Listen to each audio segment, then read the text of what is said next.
What signs can you recognize if your wife is cheating on you? Was it a sudden change in her mood? Or did she start leaving the house in the evenings to go out? Did she say she always wanted to have fun with the girls? Or something else out of those hundreds of little things worth paying attention to? As for me, well, let's just say it was just a keen intuition. When I came home from work, she was on the phone.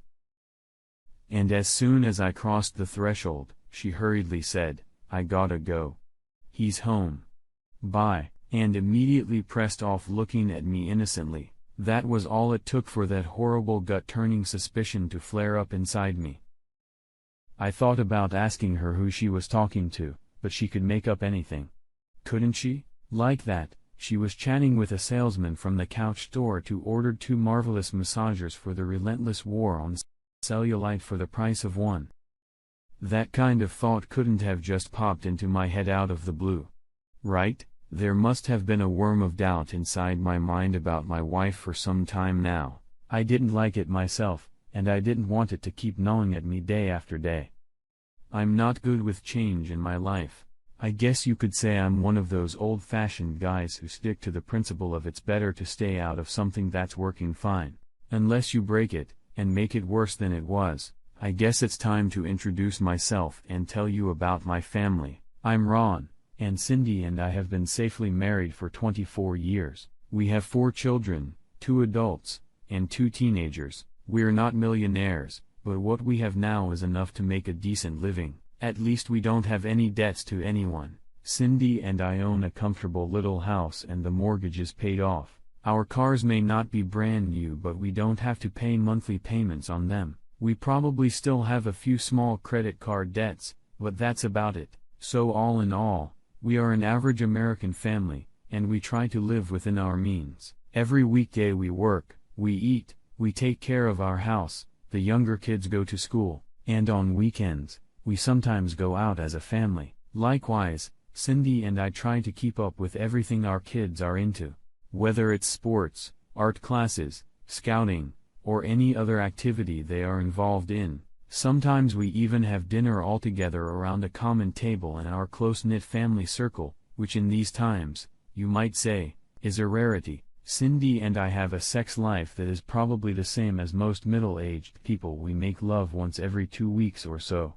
I might wish it were much more frequent, but you know, it takes 2 to do the horizontal tango, and lately, Cindy has been, shall we say, not so keen on that kind of dancing. That was a pun, if anything. Because of my stupid supernatural intuition, I'm afraid I'm now going to have to be on the lookout for any strange signs from Cindy. It's like I don't trust her anymore for no apparent reason.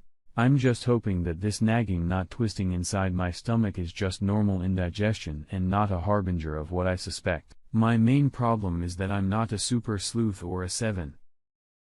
I'm just an average middle-aged man who doesn't know much about all the fancy hidden video cameras, phone tapping, computer hacking, and other spy stuff you may have heard or read about. And on top of all that, I'm not rich enough to be able to hire a private investigator follow my wife, especially since I have no idea where I'm supposed to dig or what I'm looking for. Cindy handles all of our finances, so I have no idea how much she pays to whom or when.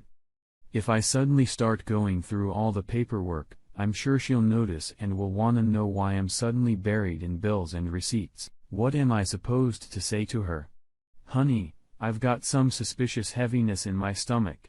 You're growing horns for me. Is that it?"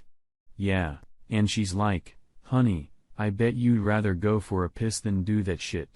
A little family history. Our marriage seems pretty normal, as it probably should be at this point in life and at our age. I met Cindy when we were both in our early 20s, dated for about a year, and then got married. About once every 2 years, she had a baby.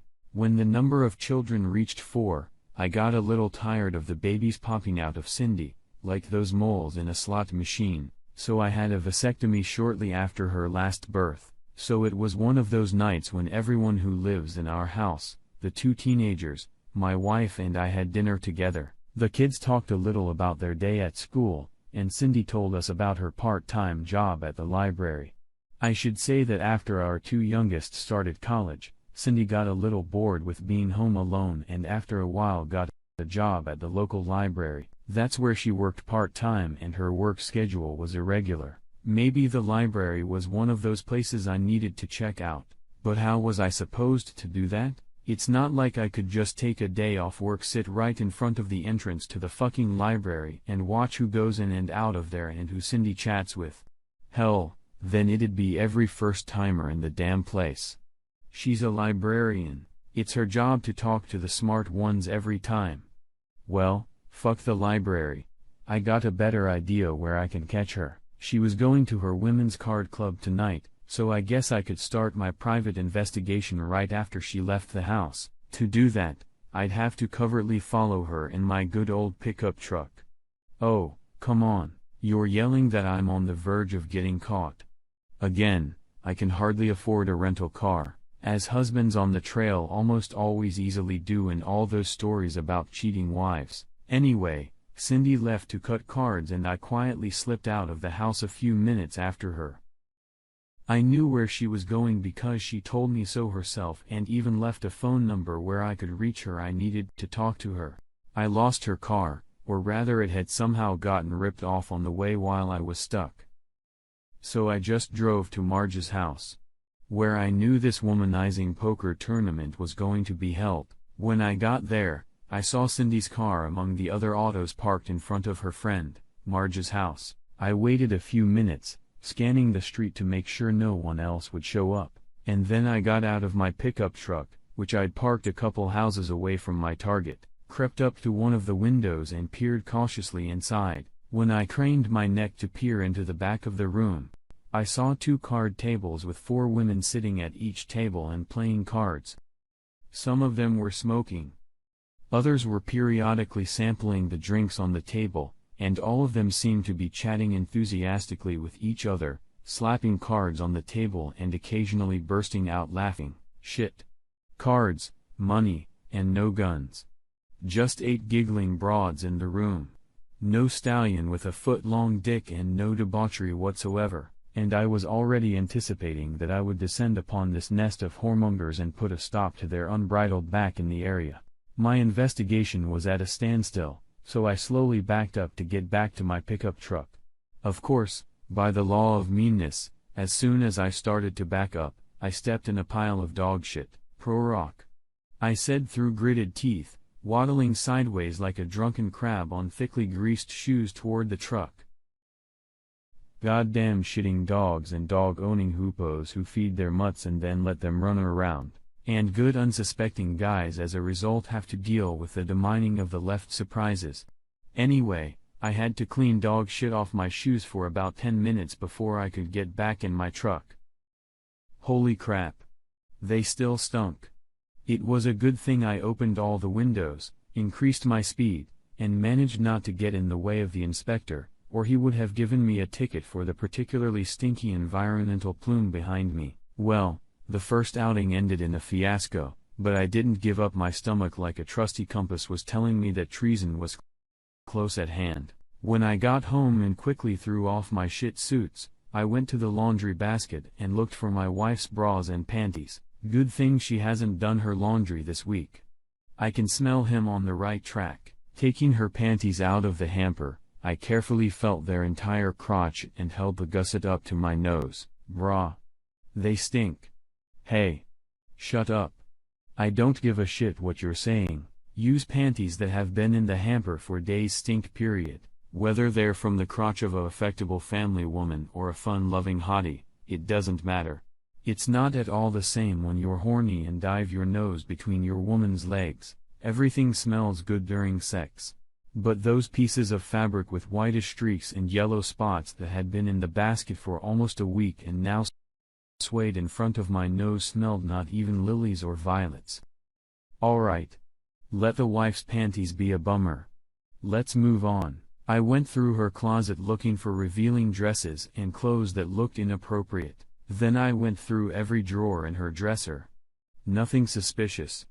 Just zero. I found a binder of invoices lying in the file cabinet in the office. I flipped through the fucking bills until the damn numbers were bouncing around in front of my eyes like balls and a lot of drum. Once again, I found nothing out of the ordinary, unless you counted the hole in the bagel. Mother of all honesty. Cindy was good at hiding evidence. For a cheating wife, she was great. I got on the computer and entered her password into a pop-up window. She had told me the keyword a long time ago. Plus, just to be sure, we had printed it out and hung it next to the computer on the wall. I went through all of Cindy's emails, which come to think of it was pretty stupid since she and I shared an account, and we'd both used the same email address for years. If there was any dirt in there, I would have noticed it long ago. Not surprisingly, poking back and forth in the mail, I couldn't find a damn thing. To think of it, another dead end. Shit. Shit. Shit. I've been digging around for 3 hours trying to find anything against Cindy, but I've got nothing. And when I read all these cheating stories on my computer, there's always some shit in them. Secret phone records, motel bills, dropped panties, unexplained spending, handprints on asses and tits, and a million other clues. In these stories, they hire super-duper sneaky private investigators. They install clever phone tapping devices. Then the cheating wives track down their walker husbands. Then the suddenly enlightened husbands catch their slutty broads. Oh, yeah, they also make sure to take crisp color photos of cheaters practicing the Kama Sutra, shoot expository videos, and even catch strange men in the marital bed. Where is all this stuff, I ask you? If I can't find shit, my Cindy must be a master at cover-ups and double-dealing. Just as I gave up and started to clean up my mess, the front door opened and Cindy walked in. I was kneeling in front of the laundry basket, holding her dirty panties in both hands. I froze in place. She froze looking at me. I don't know whose eyes were bigger, but hers were definitely like cat saucers. Okay, Ron, I think it's time we had a talk, she said slowly, keeping her gaze on me and approaching cautiously along the wall. You followed me to Marge's, and then I saw your face peering out from behind the jamb of the open window. Then I heard you grunting somewhere in the darkness. Did you step in some dog poop? She sniffed the air with her nose. Oh, yeah. That's right, so that's where Marge lets her doggy do her dirty deeds. Doggy? Oh, really? Judging by the pile I'm in, Marge is not a pet dog. She's King Kong. He's probably grinning his teeth at me from his kennel after I blew up his landmine. I was still sitting there with a stupid smile on my face, a pair of underpants in my hands and my eyes wandering back and forth. There was no way out. The skin on my face and neck felt hot for some reason. My throat was dry. And in general, I suddenly lost the gift of English speech. Now I come home and I see you sitting there sniffing my dirty laundry. If I didn't know you better, I'd think you didn't trust me. Do you really think I'm cheating on you, Ron? Yeah. I don't know, Cindy. I have, this bad gut feeling. And I've been having this, all day since this morning, I stammered, mumbling something in my defense. Come with me, honey. And let's talk.